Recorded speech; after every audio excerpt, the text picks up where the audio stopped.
Hello friends, कैसे हैं आप सब। मैं इस वीडियो में हर्षा इंजीनियर्स आईपीओ को रिव्यू करने वाला हूं। इनफैक्ट ये आईपीओ काफ़ी इंटरेस्टिंग लग रहा है और मैं आप लोगों को अपने डिसीजन पहले ही बता देता हूं कि मैं इस आईपीओ में अप्लाई करने वाला हूं। बट बाकी डिटेल्स जानने के लिए और ग्रे मार्केट प्रीमियम जानने के लिए आपको ये वीडियो देखना पड़ेगा। तो चलिए स्टार्ट करते हैं ये वीडियो। एंड वीडियो पसंद आए तो please do like, share and subscribe and वो बेल आइकन जरूर प्रेस कर दीजिएगा ताकि आप इंपॉर्टेंट नोटिफिकेशंस मिस ना करें। और ओपन फॉर ऑल, अगर आप टेलीग्राम चैनल पे नहीं हैं तो वो भी ज्वाइन कर सकते हैं। एट द सेम टाइम आप मेंबरशिप भी कंसिडर कर सकते हैं मेंबर्स लोगों के लिए। जो वीकली लाइव सेशंस होते हैं व्हाट्सएप ग्रुप पे, वो काफ़ी इंटरेस्टिंग होते हैं। वहाँ टू वे डिस्कशन होता है। एट द सेम टाइम मैं डेली रिपोर्ट्स शेयर करता रहता हूँ अलग अलग कंपनी से रिलेटेड जो मुझे इंटरेस्टिंग लगती हैं।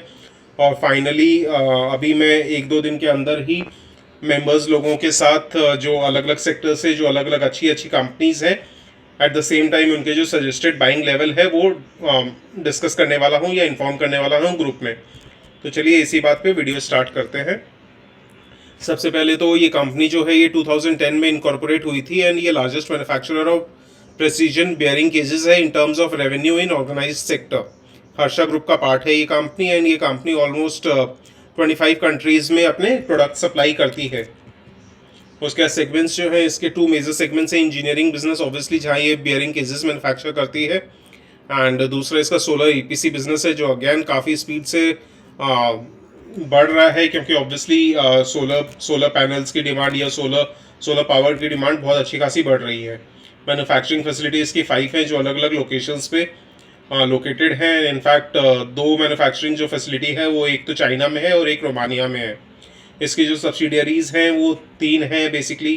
चाइना में है, यूनाइटेड स्टेट्स में है, नीदरलैंड्स में है।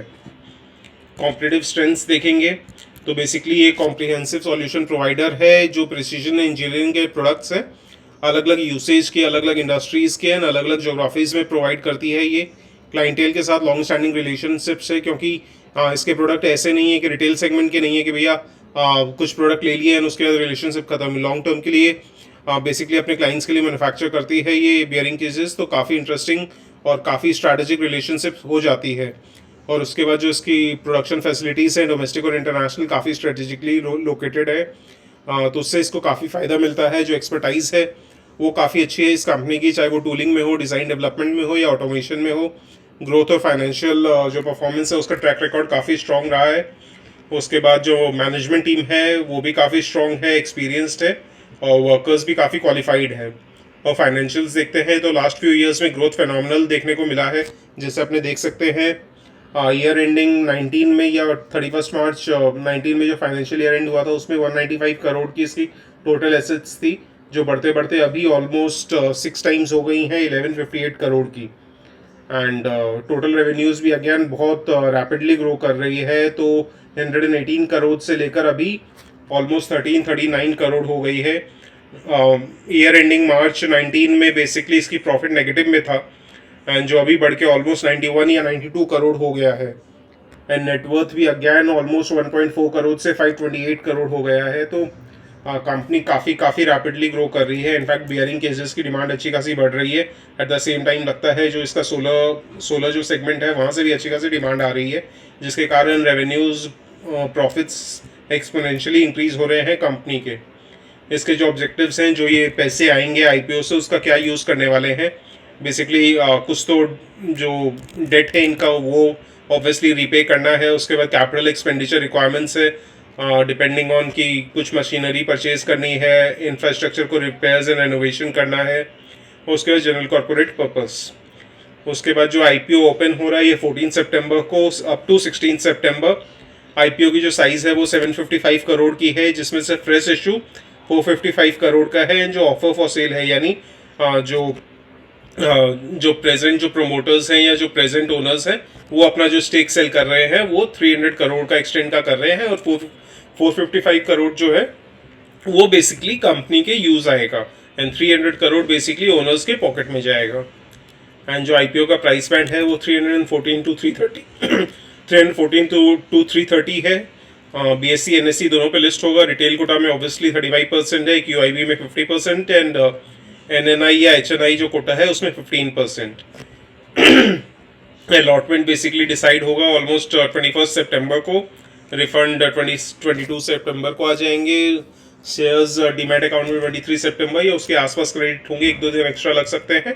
एंड लिस्टिंग डेट टेंटेटिवली 26 सितंबर है। जो रिटेल कोटा में ऑब्वियसली क्योंकि आईपीओ की साइज़ छोटी है एंड बहुत ज़्यादा डिमांड में होने वाली है, तो एक लॉट से ज़्यादा अप्लाई करके फ़ायदा नहीं है रिटेल कोटा में। तो 45 शेयर्स अगर आप अप्लाई करेंगे तो 14,850 का अमाउंट चाहिए। एंड मैं पर्सनली इसमें या तो जो HNI कोटा का जो मिनिमम अमाउंट है 630 शेयर्स यानी 14 लॉट्स, उसमें 2,07,900 में अप्लाई करने वाला हूँ। तो बेसिकली 3 अकाउंट से अप्लाई कर रहा हूँ। तो जहाँ तक है एक अकाउंट से मैं 14 लॉट अप्लाई करने वाला हूँ HNI कोटा का जो पार्ट 1 होता है। एंड दूसरा जो इसमें जो पार्ट 1 होता है 2 लाख से 10 लाख तक का, इसमें 5% अलॉटमेंट होती है, बेसिकली 5% रिजर्व होती है HNI कोटा के 2 लाख से 10 लाख तक के अमाउंट के लिए। तो इसमें 2 लाख से यानी 2,07,900 से ज़्यादा अप्लाई करके फ़ायदा नहीं है, क्योंकि अगर मैक्सिमम मिलेंगे तो 2,07,900 के ही शेयर्स मिलेंगे। तो इसमें मैं अप्लाई करने वाला हूँ एक अकाउंट से, और 2 अकाउंट से मैं जो HNI कोटा का जो सेकंड पार्ट है मोर देन 10 लाख्स का, उसमें मैं अप्लाई करने वाला हूँ। तो 10,09,800 से अप्लाई करने वाला हूँ 2 अकाउंट में। तो इसमें जो कोटा है बेसिकली जो सेकंड पार्ट है इसमें 10% होता है। तो HNI कोटा के न्यू रूल्स, IPO के न्यू रूल्स के हिसाब से जो 5% है वो HNIs लोगों के लिए 2 लाख से 10 लाख तक के लिए है, एंड 10 लाख से ऊपर तक के लिए जो है वो 10% है। एंड अभी जो इसका ग्रे मार्केट प्रीमियम चल रहा है वो ऑलमोस्ट 150 चल रहा है। इनफैक्ट जैसे जैसे आईपीओ करीब आ रहा है वैसे वैसे ग्रे मार्केट प्रीमियम भी बढ़ रहा है। इनफैक्ट कुछ जगह तो रिपोर्ट हो रहा है कि ऑलमोस्ट 200 पहुंच गया है। तो अभी जो current market conditions and current जो ग्रे मार्केट प्रीमियम चल रहा है उसके हिसाब से अपने 50% रिटर्न्स एक्सपेक्ट कर सकते हैं। But obviously depending on market conditions and कितनी एप्लीकेशन आती हैं, कितना सब्सक्राइब होता है, उसके बेसिस पे ग्रे मार्केट प्रीमियम चेंज होता रहता है। बट स्टिल काफ़ी अच्छा आईपीओ है, एंड इतना कंफर्म है कि लिस्टिंग में अच्छा खासा गेन हो सकता है। मैं पर्सनली इसमें अभी ये इनफैक्ट डिसाइड नहीं किया है कि मैं लिस्टिंग गेन के लिए कर रहा हूँ या लॉन्ग टर्म के लिए कर रहा हूँ, क्योंकि ये लिस्टिंग गेन के हिसाब से भी अच्छा है, लॉन्ग टर्म में होल्ड करने के लिए भी आईपीओ बहुत अच्छा है। बट क्योंकि बहुत ज़्यादा ओवर सब्सक्राइब हो जाएगा तो मिलने के चांसेस कम होते हैं, बट ऑब्वियसली अप्लाई जरूर करना चाहिए। एंड अगेन ये कोई बाइंग एंड सेलिंग रिकमेंडेशन नहीं है, या आप लोग को डिसाइड करना है कि आप इस आईपीओ में अप्लाई करना चाहते हैं या नहीं। सिर्फ इस वीडियो के बेसिस पे डिसाइड नहीं करना है। एंड चलिए lastly thank you so much for watching this video. मिलते हैं नेक्स्ट वीडियो में।